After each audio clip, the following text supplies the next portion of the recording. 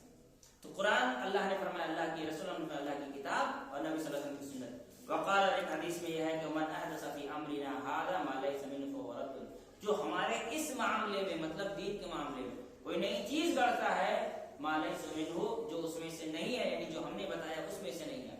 یہ بڑا زبردست کیا ہے، فی امرنا ھذا ما لیس منہ، ہمارے اس معاملے میں کوئی ایسی چیز گڑتا ہے جو اس میں سے نہیں ہے نا۔ اس کا مطلب کیا ہوا کہ اس کے سلسلے میں اسی سے ہمیں لینا ہے، ہم کو دین کے سلسلے میں دین سے ہی لینا ہے، الگ سے نہیں لینا۔ فہو رد، تو رد ہو جائے گا، یعنی وہ اللہ کے قابل قبول نہیں ہے۔ تو پھر یہ تو بیوقوفی ہوئی، انسان ڈھیر ساری عبادت کر لیا اور وہ قبول بھی نہیں ہوئی، تو وہ تو وہی لوگ ہوں گے جو قیامت کے دن خوب عبادت کر کے اللہ کے سامنے تھکے ہارے آئیں گے، عبادت کر کے تھک گئے ہوں گے، لیکن ان کی تھکاوٹ ان کے لیے عذاب بن جائے گی۔ کیوں؟ اس لیے کہ نبی کے طریقے پر انہوں نے عبادت نہیں کی۔ اللہ تعالیٰ نے ایسے ہی لوگوں کے بارے میں کہا ہے، قیامت کے دن ایسے لوگ آئیں گے جو تھک کر عبادت سے تھک گئے ہوں گے، قرآن میں اس کا بھی ذکر موجود ہے۔ اسی طرح اللہ کے رسول صلی اللہ علیہ وسلم نے بڑی زبردست حدیث ہے، اللہ نے فرمایا ما بعث اللہ من نبی الا کان حقا علیہ ان يدل امته على خیر ما يعلمه لهم وينذرهم شر ما يعلمه لهم۔ اللہ کے رسول صلی اللہ علیہ وسلم نے فرمایا کہ اللہ تعالیٰ نے کوئی بھی نبی ایسا نہیں بھیجا ہے مگر ان کے لیے ضروری تھا کہ وہ اپنی امت کو ہر وہ چیز جسے اچھا سمجھے ضرور بتائیں اور ہر وہ چیز جسے برا سمجھے اس سے ضرور روک دیں۔ بعض جب میں نے یہ حدیث تلاش کرنے کی کوشش کی تو تھوڑے الگ الفاظ کے ساتھ یہ حدیث مجھ کو صحیح مسلم میں ملی ہے، ان الفاظ کے ساتھ نہیں ملی، تھوڑے الگ الفاظ کے ساتھ ملی ہے کہ اللہ کے رسول صلی اللہ علیہ وسلم، لیکن معنی یہی ہے کہ اللہ تعالیٰ نے جتنے بھی نبی بھیجا ہے ہر نبی پر یہ واجب تھا کہ ہر وہ عمل انسان کو بتلائیں جو ان کے لیے فائدہ مند ہیں اور ہر اس عمل سے روکے جو ان کے لیے نقصان دہ ہے۔ اس کا مطلب کیا ہوا؟ کوئی آدمی اگر یہ تصور کرتا ہے کہ نبی نے جو چیز نہیں بتائی وہ بھی ہمارے لیے مفید ہے، تو اس کا مطلب جو واجب تھا وہ نبی کر کے نہیں گئے، خیانت کر گئے۔ کیا اللہ تعالیٰ نے فرمایا کہ نبی پر یہ واجب تھا کہ ہر وہ عمل جو ان کے لیے مفید ہو وہ بتا کر کے جائے۔ آج ہمیں کوئی ایک ایسا عمل ایسا لگتا ہے کہ یہ مفید ہے، اچھا ہے، لیکن نبی نہیں بتایا، تو نعوذ باللہ ہم یہ ثابت کر رہے ہیں کہ ہمارا ایمان نبی پر یہ ہے کہ نعوذ باللہ نبی صلی اللہ علیہ وسلم خیانت کر کے صحیح بات مکمل طور پر بتا کے نہیں گئے۔ بات سمجھ میں آ رہی نا؟ بدعت پر عمل کرنا اسی لیے ایسے ہی اتنا نقصان دہ نہیں ہے۔ اللہ کے رسول صلی اللہ علیہ وسلم نے جو بدعا کی ہے کہ اللہ کی لعنت ہو اس انسان پر، من آوا محدثا، جو کسی بدعتی کو پناہ دیتا ہو، ایسے نہیں کہا، کیونکہ وہ نبی کے سچائی پر، ان کی ایمانداری پر ڈاکہ ڈالتا ہے، شک کرتا ہے، اور نبی کی سچائی ایمانداری پر شک کرنا کسی بھی صورت میں کسی بھی مومن کو اسلام کے دائرے میں رکھ نہیں سکتی، اس کو باہر ہی نکل دے گی۔ اللہ کے رسول نے کیا فرمایا؟ اللہ نے، اس حدیث میں ہے کہ اللہ نے مجھ سے پہلے جتنے بھی نبیوں کو بھیجا ان تمام نبیوں پر یہ واجب تھا کہ ہر وہ عمل جو اچھا ہو بتا دیں، ہر وہ عمل جو نقصان دے اس کو اس سے روک دیں، تو ہر وہ عمل۔ ابھی وہ ایک حدیث اس کتاب میں نہیں ہے لیکن بتا دیتا ہوں، اس کے بعد کیا کہتے ہیں بہت ساری چیزیں ہیں جو میں انشاءاللہ بعد میں بتاؤں گا، ترجمہ کر کے بعد میں یہاں پہ جو بتایا گیا ہے۔ تو ابھی یہ میں بتا رہا ہوں کہ اللہ کے رسول صلی اللہ علیہ وسلم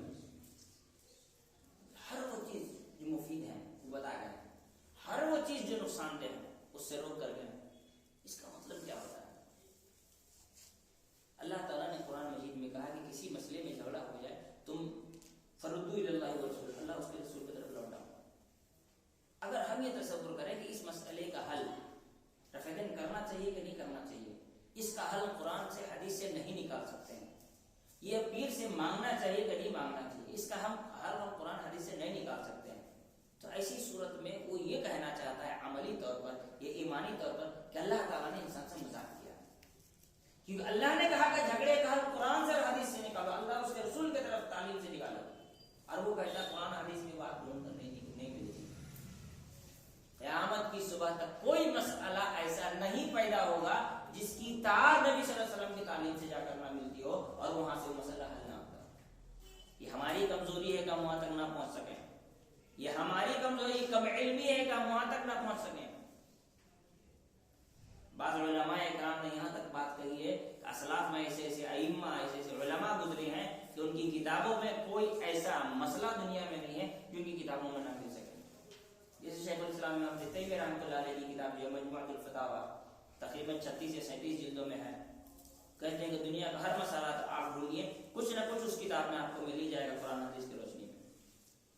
ابھی کچھ دن پہلے ایک جگہ پڑھ رہا تھا کہ جس نے بلوغ المرام کی شرح سبل السلام پڑھ لی تو اس کی زندگی میں جتنے سوال آئیں گے ہر سوال کا جواب اس کو اس کتاب سے مل جائے گا، بلوغ المرام کی شرح۔ اب آپ سوچئے کہ ائمہ نے ایسی ایسی کتابیں قرآن حدیث کی تشریح میں صحابہ کرام کی تعلیمات کی روشنی میں لکھی ہے کہ زندگی کا ہر مسئلہ حل ہو سکتا ہے، شرط یہ ہے کہ ہم ایمانداری سے سچائی سے اس کو تلاش کرنے کی کوشش کریں۔ تو اللہ کے رسول صلی اللہ علیہ وسلم نے فرمایا کہ کوئی بھی عمل انسان کا جو اس کے لیے مفید ہے اللہ کے رسول نے نہ بتایا ہو ایسا نہیں ہو سکتا ہے، اور کوئی بھی عمل جو اس کے لیے نقصان دہ ہے رسول صلی اللہ علیہ وسلم نے اسے نہ ڈرایا ہو نہ روکا ہو، یہ ایسا نہیں ہو سکتا ہے۔ یہی وجہ ہے کہ صحابہ کرام رضی اللہ تعالیٰ عنہ رضوان اللہ علیہ اجمعین ایسے لوگوں پر بھڑک جاتے تھے جو نبی صلی اللہ علیہ وسلم کی تعلیمات کے خلاف عمل کیا کرتے تھے۔ چنانچہ یہاں آگے کہتے ہیں فقد دلت هذه النصوص ما جاء في معناها على وجوب تجرید المتابعة لرسول اللہ صلی اللہ علیہ وسلم انه لا قبول لعمل بدون ذلك مهما كان ذلك العمل۔ کہتے ہیں کہ یہ نصوص یعنی قرآن، نصوص کا مطلب قرآن کی آیت اور حدیث، نصوص مانے دلیل، یہ دلیلیں یہ واضح کر دیتی ہیں کہ جو کچھ بھی انسان عمل کرتا ہے اگر اسے نبی صلی اللہ علیہ وسلم کی اتباع کے ساتھ ہو، خلق خالص اتباع کے ساتھ ہو، تجرید المتابعہ، تجرید کا معنی ہوتا ہے خالی کر دینا، اتباع کے لیے خالی کر دینا، یعنی ہر وہ عمل جس میں انسان جس کے ذریعے اللہ کے قریب ہونا چاہتا ہے اس کو نبی صلی اللہ علیہ وسلم کی اتباع کے لیے خالی کر دینا ہے، اس میں کسی کی ملاوٹ نہ ہو۔ کیا ہے کہ انہ لا قبول لعمل، کوئی بھی عمل قبول نہیں ہوگا بدون ذالک، اس کے علاوہ، کس کے؟ خلوص اور نبی کے طریقے کے علاوہ، مہما کانا ذالک من العمل، چاہے وہ کچھ بھی عمل کیوں نہ ہو، مہما کانا ذالک العمل، چاہے وہ کچھ بھی عمل کیوں نہ ہو، کیسا بھی عمل کیا ہو، کتنا سارا بھی عمل کیوں نہ ہو۔ آدمی اگر ساری زندگی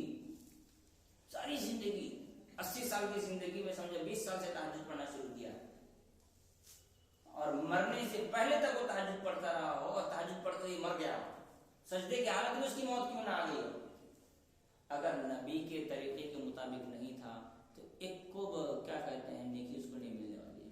ساری زندگی عبادت کر کے نبی کے طریقے میں ہو تو عمل قبول نہیں ہوگی۔ وقد احدث كثير من المسلمين امورا ظنوها من الدين وهي ليست من الدين، بہت سارے دین سمجھتے ہیں جبکہ وہ دین کا حصہ نہیں ہے. لیس من الدین فی شیء، جبکہ وہ ذرہ برابر بھی دین کا حصہ نہیں ہے. انما ہی بدع، بلکہ یہ بدعتیں ہیں. استحسنوها، جس کو وہ لوگ اچھا سمجھتے ہیں. وظنوا انها تقربهم الى اللہ، اور وہ تصور کرتے ہیں، وہ سمجھتے ہیں کہ یہ عمل ان کو اللہ کے قریب کرے گا. تارکین هذه النصوص وراء ظهورهم، ان نصوص کو یعنی قرآن کی آیتوں کو اور ان حدیثوں کو اپنے پیٹھ کے پیچھے پھینک دیتے ہیں، یعنی ان کو اگنور کر دیتے ہیں. وراء ظهورهم کا مطلب یہ سمجھیں ان کو اگنور کر دیتے ہیں. وَكَأَنَّهُمْ لَمْ يَسْمَعُوا بِهَا، اور ایسا بیہیویئر ہے ان کا جیسے کہ انہوں نے قرآن کی آیتوں کو سنا ہی نہ ہو، حدیث رسول کو سنا ہی نہ ہو. وَمِنْ أَمْثِلَةِ ذَلِكَ، اس کی مثال کیا ہے؟ کہتے ہیں مَا أَحْدَثُوهُ مِنْ أَدْعِيَةٍ وَأَذْكَارٍ وَابْتِهَالَاتٍ يَتَغَنَّنُونَ بِهَا بَعْدَ كُلِّ صَلَاةٍ وَفِي أَوْقَاتٍ مُعَيَّنَةٍ. یہ بڑی عام بات ہے جو ہمارے یہاں مشہور ہے. کہتے ہیں ان کی مثالوں میں سے وہ خوبصورت سجی ہوئی رلا دینے والی دعائیں ہیں جس کو لوگ گنگناتے رہتے ہیں، گاتے رہتے ہیں، جن کو وہ گاتے رہتے ہیں ہر نماز کے بعد کچھ خاص موقع پر، جو گڑھ لیے ہیں لوگ پڑھتے چلے جاتے ہیں. وَقَدْ تَرَكُوا تِلْكَ الْأَذْكَارَ الَّتِي بَيَّنَهَا رَسُولُ اللَّهِ صلی اللہ علیہ وسلم، اور ان اذکار کو، دعاؤں کو چھوڑ دیتے ہیں جن کو رسول اللہ صلی اللہ علیہ وسلم نے بیان کیا ہے بعد کل صلاۃ، نماز کے بعد. اب دیکھیں نماز کے بعد جو دعائیں ہیں ان دعاؤں کا اہتمام چھوڑ کر کے سلام پھیرا نہیں، اللہم آمین کہہ کے شروع کر دیتا آدمی دعا کرنا. پھر اس میں کچھ دعائیں ہوتی ہیں، کچھ دعائیں اپنے طرف سے بنا لیتے ہیں، کچھ بھی کرتے ہیں. ارے نماز کے بعد کی دعا پر ایک واقعہ یاد آیا. میں میرے سسرال میں تھا تو میں خطبہ ہو رہا تھا، تو میں پہنچا نماز پڑھنے کے لیے. تو ایک مولانا خطبہ دے رہے تھے، تو خطبے کے بیچ میں پہنچا تو میں سنت پڑھ کے بیٹھ گیا کنارے. نماز کے بعد خطبے غالباً میری ایک رکعت چھوٹ گئی تھی، تو میں نماز دوہرا رہا تھا، ایک رکعت دوہرا رہا تھا. تو بازو میں ایک بزرگ بیٹھا تھا، جو لڑکا نماز پڑھایا تھا، نوجوان لڑکا تھا. وہ سلام پھیرنے کے بعد دعا کے لیے ہاتھ نہیں اٹھایا. تو ایک بوڑھا بیٹھا بولا کمبخت مولوی ہے دعا نہیں کرے گا. ابھی مزیدار بات لاسٹ میں ہے، ابھی مت مسکرائیے. بولا کمبخت مولوی دعا نہیں کرے گا، چلو سنت پڑھتے ہیں. وہ کھڑے ہو کر سنت شروع کیا کہ مولوی دعا شروع کر دیا. ابھی بیچارہ جلدی نماز ختم کرنے گیا، جیسے اس کی سنت ختم ہوئی اس کی دعا ختم ہو گئی. تو وہ بوڑھا کیا بول رہا ہے، آج دعا پڑھ کے کوئی فائدہ ہی نہیں ہوا. تو بول رہا ہے دعا پڑھ کے کوئی فائدہ ہی نہیں ہوا، یہ تو ہو گیا. نماز بعد میں اس لڑکے سے ملا، میرے عمر کا رہا ہوگا، 1 سال بڑا ہے کہ 1 سال چھوٹا رہا ہوگا، زیادہ فرق نہیں تھی. تو میں نے اس سے کہا کہ بھائی تم نے نماز پر دعا کی تو ادھر پڑھے، بالکل نہیں بولیے گا، کچھ مار کھانا نہیں ہے مجھ کو. میں نے کہا کہ بھائی تو مار تو مت کھا، لیکن تو جنازے کی دعا کیوں پڑھا؟ قسم خدا کی بول رہا ہوں، مسجد میں وہ اللہم اغفر لحینا میتنا یہ پڑھا. تو بولا کہ سب مردہ تو ہے، بھیج دیے سب کو قبرستان. لیجیے کروائیے گا مولوی سے زبردستی دعا، کیا پڑھ دے گا آپ کو پتہ نہیں چلے گا. کبھی مولوی بولتا ہے اللہ انتقام کے زبان سے ان کی بیویوں کو طلاق دلا دے، وہ تو عربی پڑھ رہا تھا. آپ کیا کر لیجیے گا، آپ کو کچھ سمجھ تو ہے نہیں. ہم کالا اچھا بھائی برابر جو کہتے ہیں یوپی وہی حال ہو جائے گا. تو کیا کیجیے گا آپ بولیے. تو زبردستی نہیں، دین کو سمجھ کے عمل کیجیے، اس طرح نہیں کیا جاتا ہے. تو کیا ہے وہ وَتَرَكُوا تِلْكَ الْأَذْكَارَ الَّتِي بَيَّنَهَا رسول اللہ صلی اللہ علیہ وسلم بعد كل صلاۃ، نماز کے بعد رسول اللہ نے دعائیں بتائی اس کو چھوڑ دیتے ہیں. بل انه علم امته اذکارا لجميع الاوقات. پھر یہاں کہتے ہیں کہ بلکہ اللہ کے رسول صلی اللہ علیہ وسلم نے انسان کو سکھایا ہر وقت کی دعائیں. کوئی بھی وقت اٹھا کر دیکھ لیجیے اس وقت کی دعا حدیث میں موجود ہے، قرآن میں موجود ہے. شادی سے پہلے سے لے کر میت کے دفنانے تک ہر چیز کی دعائیں موجود ہیں. اب سوچیے جس نبی نے بیوی سے جمع کرنے کی دعا بتا دی ہو وہ کچھ باقی رکھے گا؟ ٹھیک ہے. فعلم المسلم ما يقوله عند خروجه من بيته وعند رجوعه اليه. فعلم المسلم، تو رسول اللہ صلی اللہ علیہ وسلم نے سکھایا ہے کہ مسلمان کیا کہے گا گھر سے نکلتے وقت اور گھر میں داخل ہوتے وقت. وما يقوله عند النوم، سوتے وقت کیا کہے گا. وما يقوله عند الاستيقاظ من النوم، اور سونے کے بعد جب جاگے گا تو جاگتے وقت کیا کہے گا. یعنی آدمی بے ہوش رہے گا یا سوتا رہے گا تب کیا کہے، اتنا چھوڑ دیے، تب انسان خود سے بڑبڑا لے گا، دقت نہیں ہے. لیکن جب ہوش میں رہے گا یا جاگا رہے گا تو پھر وہ نبی کی تعلیمات کی روشنی میں اس کو دعائیں مل جائیں گی. وقال صلی اللہ علیہ وسلم، اور رسول اللہ نے فرمایا انی لاستغفر اللہ واتوب الیہ فی الیوم اکثر من